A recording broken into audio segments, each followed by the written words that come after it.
Tu sais, tous les ans, je vois des gens dire que c'est trop tard pour se lancer en business, c'est trop tard pour se lancer en dropshipping. Pourtant, tous les ans, je vois des gens réussir en dropshipping. Tous les ans, moi et mes élèves, on explose les dashboards Shopify. Dans cette vidéo, je vais t'expliquer pourquoi il y a plein de personnes qui disent que le dropshipping ne fonctionne plus, alors que pendant ce temps-là, tu vois des milliers de gourous sur Internet, sur YouTube, vous dire de vous lancer en dropshipping. Qui ment? Qui dit la vérité? Sur Internet, tu vois des gens te dire de se lancer en trading, dans le dropshipping, qui ment, qui dit la vérité. La réponse courte, c'est qu'en réalité, tout marche. Ou plutôt, pour être plus précis, que la plupart des business sur Internet fonctionnent. Moi-même, j'ai testé plein de business. J'ai testé le trading. J'ai commencé par le dropshipping et ça fait 6 ans que je fais du dropshipping. Je fais toujours du dropshipping. J'ai testé tout un tas de business. Je peux te dire que ça fonctionne. Pourtant, tous les ans, je vois toujours la même chose sur les réseaux. Je vois toujours des personnes dire que ça marche pas ou même que ça ne fonctionne plus. Et tu sais quoi, c'est la même chose sur YouTube. Bon, après, je suis mauvais exemple parce que c'est vrai que je suis pas constant. Et d'ailleurs, abonne-toi et je te promets que je ferai un effort de ce côté-là. Déjà là, je fais un maximum d'efforts pour essayer d'augmenter la qualité de mes vidéos, comme tu le vois bien. Mais en tout cas, par rapport à YouTube, tous les ans, tu as des personnes qui te disent non, que c'est trop tard de se lancer sur YouTube. C'était bien de se lancer en 2014. C'était bien de se lancer en 2020. Maintenant, en 2024, c'est trop tard de se lancer. Pourtant, et je pense que toi aussi, tu le vois bien, tous les ans, je vois des nouvelles chaînes émettre sur YouTube qui arrivent à chiffrer. En général, ceux qui disent ça, dans la plupart des cas, ils ont même pas testé, ils entendent juste des bruits de couloir. Comme on dit,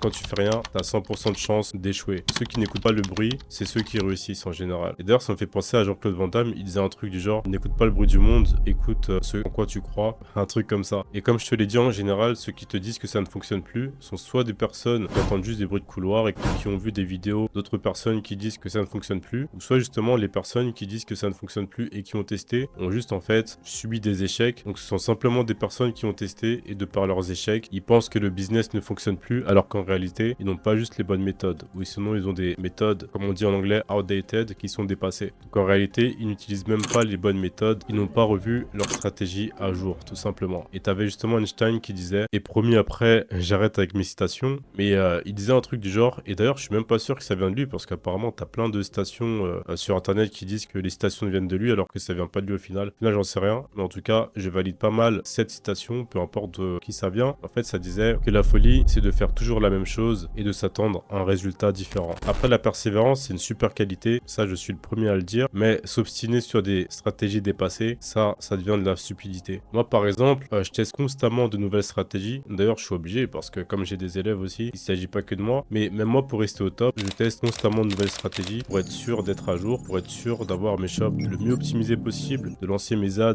de la meilleure manière, de pas me faire dépasser par mes concurrents, parce que j'ai aussi des shops qui tournent depuis plusieurs mois par exemple. Donc ce que je fais, c'est qu'à chaque fois, pour des nouveaux shops que je vais lancer en monoproduit ou sur des trucs que je veux tester, je vais constamment essayer de chercher des stratégies intéressantes pour justement pouvoir rester au top. Parce que regarde, si tu te contentes de rester sur les mêmes stratégies dans ton entreprise pendant des années et des années, moi ça veut dire que tu te considères mieux que Facebook, tu te considères mieux que Instagram, bon c'est Facebook en fait, tu te considères mieux que des grands groupes. Parce que même les grandes entreprises comme Facebook, comme Twitter, ils se renouvellent constamment, ils testent constamment de nouvelles stratégies, ils adaptent constamment leurs produits au marché d'aujourd'hui. Parce que par exemple, si Facebook avait pas racheté Instagram, ce serait pas lancé dans le métaverse et toutes ces choses-là, on n'aurait pas essayé de se renouveler constamment, je pense qu'on n'aurait plus entendu parler de Facebook aujourd'hui. Donc, qu'est-ce qui vous fait penser que vous pouvez garder les mêmes stratégies pendant des années et ne pas essayer de vous renouveler? Qu'est-ce qui vous fait penser que vous pouvez lancer vos shops de la même manière, en monoproduit de la même manière, avec les mêmes stratégies d'il y a 5 ans, d'il y a 4 ans, même stratégie sur Facebook Ads,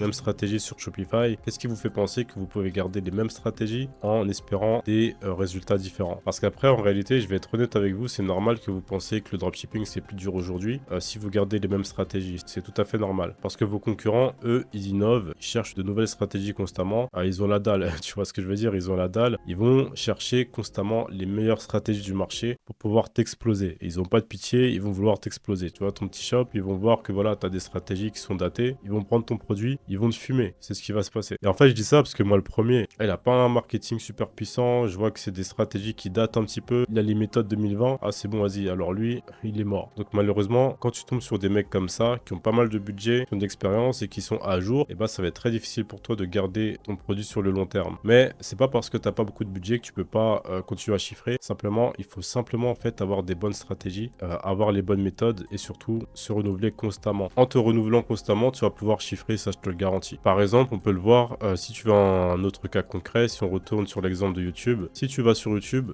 il y a 5 ans, c'était pas du tout les mêmes manières de faire des vidéos. Donc avant sur YouTube, c'était pas les mêmes vidéos, c'était pas les mêmes miniatures. Tu peux voir par toi-même. YouTube a évolué, le marché a évolué et donc les YouTubeurs, les créateurs de contenu ont dû suivre la tendance. Tous ceux qui n'ont pas suivi la tendance n'ont pas réussi à se développer sur YouTube, tout simplement. Le business évolue en même temps que le monde évolue. Donc c'est tout. J'espère que tu as apprécié la vidéo et si tu veux plus d'informations de ce style, rejoins mon Telegram où je donne des informations et des astuces gratuites. C'est totalement gratuit. Lien dans la description. Et si tu veux les meilleures stratégies en dropshipping, envoie-moi dropshipping en DM sur Instagram et je vais te répondre. À la prochaine vidéo.